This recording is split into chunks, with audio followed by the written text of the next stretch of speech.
अस्सलाम वालेकुम। अस्सलाम, नमस्ते, सत श्री अकाल। उम्मीद करता हूँ फिट होंगे, बेहतरीन होंगे, अपनी लाइफ अच्छे से एंजॉय करोगे। हम तीनों की तरह देवों के देव महादेव एपिसोड है जी 363। फर्स्ट पार्ट है। लाइक शेयर सब्सक्राइब करते हैं, स्ट्रेट चलते हैं वीडियो की तरफ। इनका नाम है Rana Mohammad Ali, Mohammad Sameer Khokhar. Wali Shaklani Pal. So guys, let's start. Gurudev ने मुझसे कहा है कि मैं भोजन करके ही लौटूं। ये नारायण की कृपा ही तो है कि तुमने गुरु की इच्छा व्यक्त की और बाल योगी गुणेश स्वयं संदेश लेकर यहाँ प्रकट हो गए। निसंदेह ये नारायण की ही कृपा है। बाल योगी गुणेश,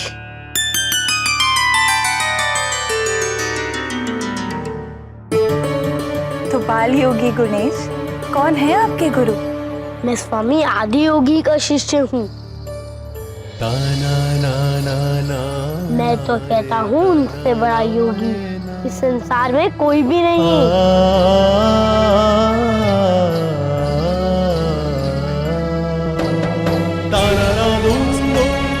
और उनके जैसा गुरु वही पा सकता है जो अत्यंत भाग्यशाली हो।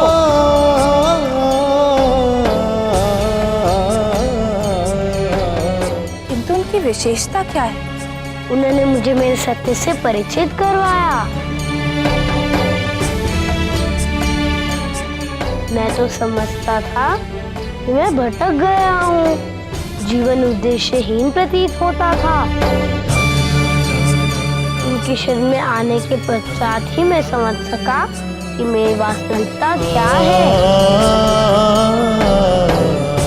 मैं कौन हूँ। और अब जैसे मुझे मेरे जीवन का उद्देश्य मिल गया है।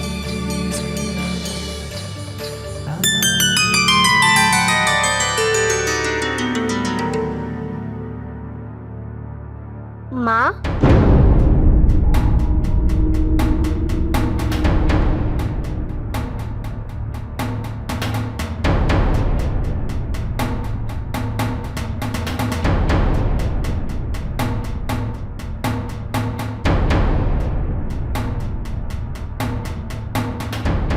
माता, मुझे बहुत भूख लगी है।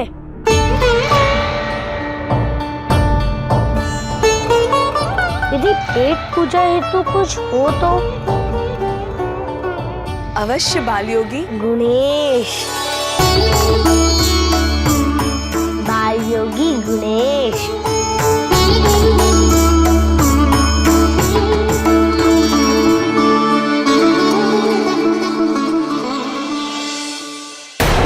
देवराज, वो कोई साधारण बालक नहीं है, अपितु जिस शक्ति का प्रदर्शन उसने किया है उतनी शक्ति इस देवलोक के समस्त देवताओं में भी नहीं है।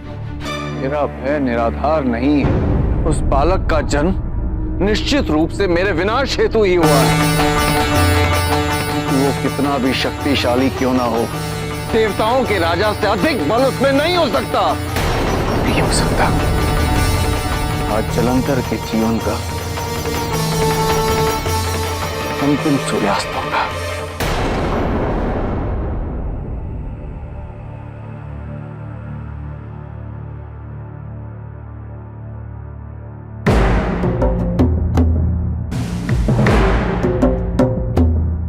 पुत्र जलंधर,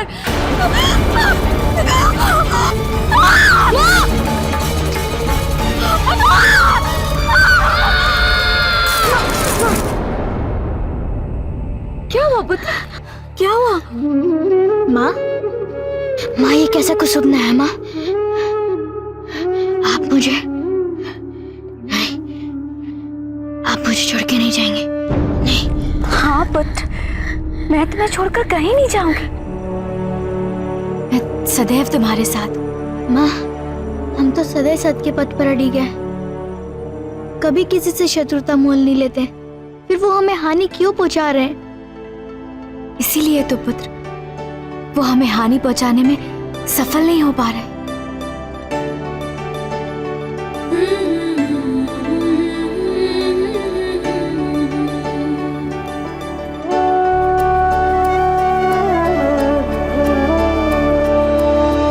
चाहे सरल हो चाहे कठिन हो,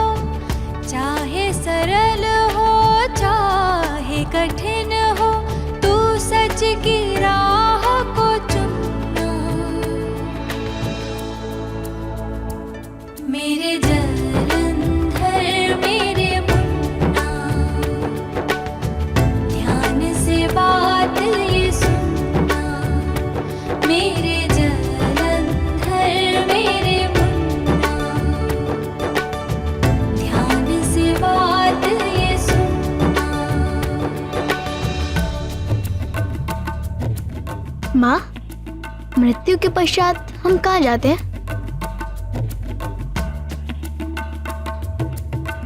तुझसे मैं एक दिन दूर जो हो जाऊंगी, चंदा में जाके मैं रच बस जाऊंगी, शीतल सी किरणें तेरे लिए भिजवाऊंगी।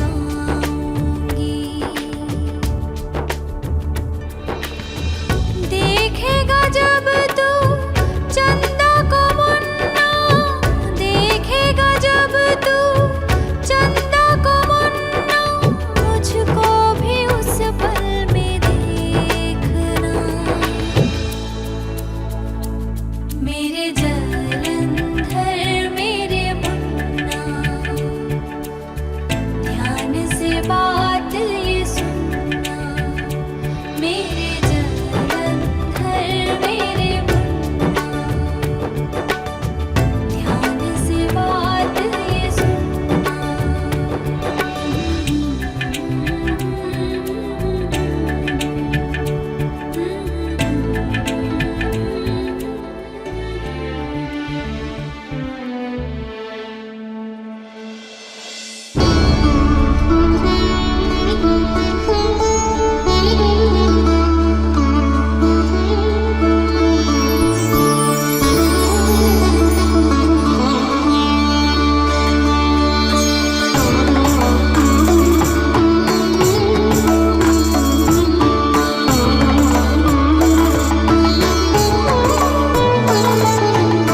आपको मोदक कैसे लगे?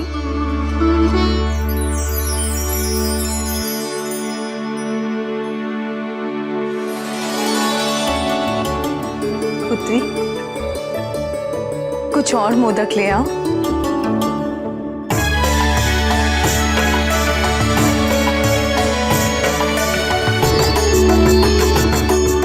स्वादिष्ट तो है नानी माँ, पर मुझे माँ द्वारा बनाए मोदक खाने की प्रबल इच्छा हो रही है।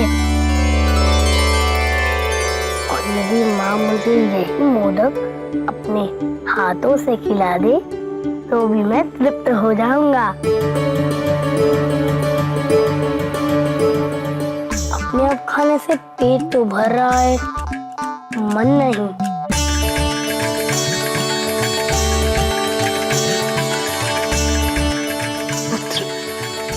पार्वती तुम्हें कैसे खिलाएगी और क्यों खिलाएगी, वो तो तुम्हें पहचान भी नहीं रही है।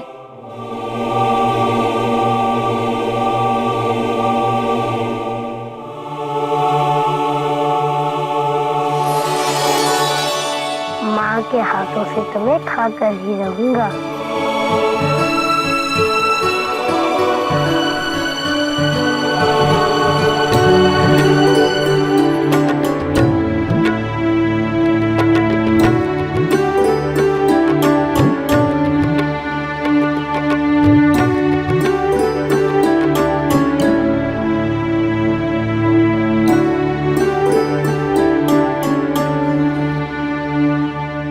हम सोच रहे थे यदि आपके गुरुजी से भेंट हो सके तो।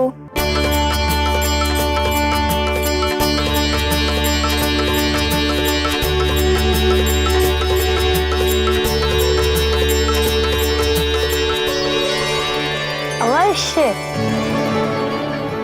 तथा जब मैं उनकी सेवा हेतु जाऊंगा तो आप मेरे साथ चलिएगा।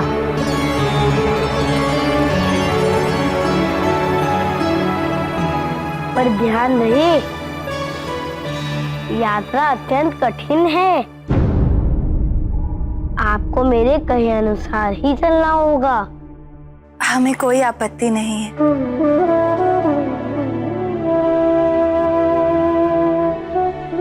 एक अच्छे गुरु की खोज में कठिनाई की कोई चिंता नहीं है हमें।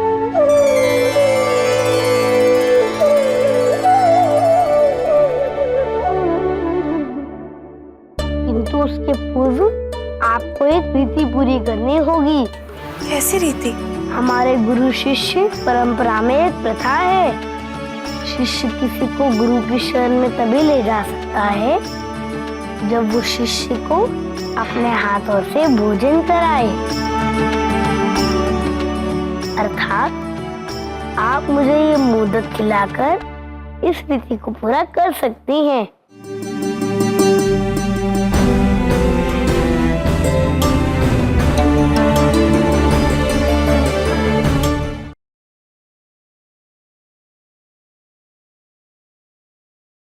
ये गाइस और गणेश जी जो हैं वहाँ पे पहुंचे हुए हैं रूप चेंज करके, और अपना गुणेश नाम रखा हुआ है, बाल ऋषि गुणेश। तो वो वहाँ पे सारा कुछ बता रहे हैं और कह रहे हैं कि ये ऐसे गुरु हैं कि वो सारी जिज्ञासाएं जो है ना अंदर जो पड़ती हैं उनको ख़त्म कर देते हैं।